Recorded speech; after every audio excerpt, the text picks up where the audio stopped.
Hey, welcome to Millennial Dad's Desk. Sit back and relax while we open up this DJI Mic Mini 2.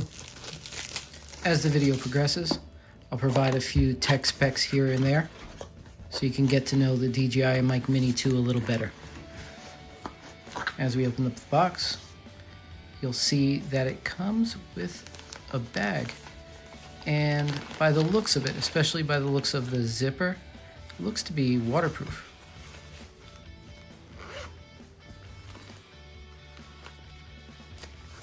This DJI Mic Mini has dual channel recording, which allows it to support 2 transmitters simultaneously. It's ideal for interviews and blogging. Each transmitter only weighs 9.6 grams, and the receiver is just 16 grams. It's an ultra portable design. The Mic Mini provides very high quality 24-bit audio resolution with 48 kilohertz sampling rate for pro level sound capture. As we take a look at the provided windscreens, you can notice that it has a snap feature for the microphone, which is pretty ingenious.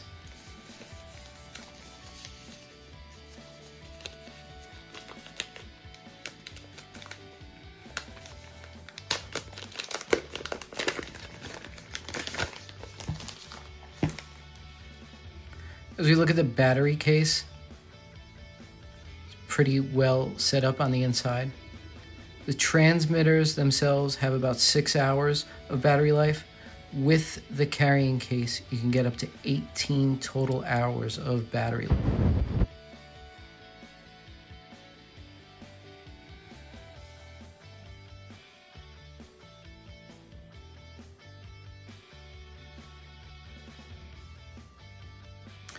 I did fumble with the windscreen at first. You can see there's little recesses for the windscreen to snap on. But once it's in, it doesn't move at all. And then you can just pull it off when you need to.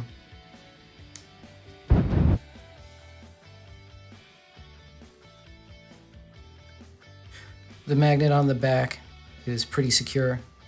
It's a pretty good feature. I've tested this microphone a few times and I don't use the clip at all. I've been using the magnet. It helps a lot more. It makes things a little bit more efficient for me rather than finding a place to clip onto my clothes.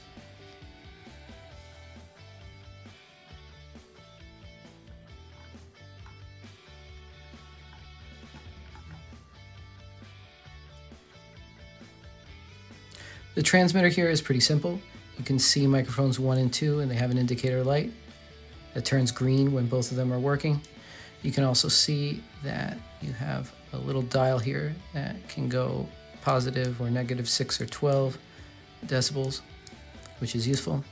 The one thing that concerned me about this transmitter is if I'm using it on my phone, how it might make things a little weighted to one side or not. Once I put it on though, it didn't bother me much.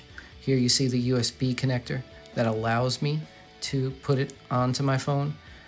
You gotta make sure both arrows, as you see here, work together, and then you can slide in the USB-C connector. Once you figure that out, it makes things a lot easier.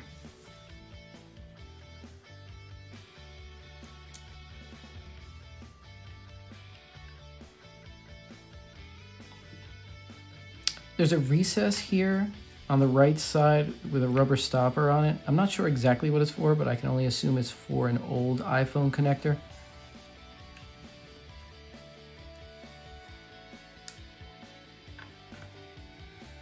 The microphone itself has a line of sight transmission range of up to 250 meters or 820 feet.